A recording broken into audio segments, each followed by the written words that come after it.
گلدن تمپل، بزرگترین معبد سیک ها در شهر امریتسار واقع در هندوستان زیبا.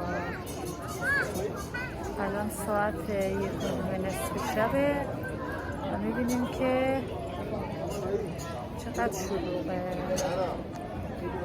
اینجا گلدن تمپل، بزرگترین معبد سیک ها در شهر امریتسار واقع در هندوستان زیبا. الان ساعت 1:30 شبه و میبینیم که چقدر شلوغه.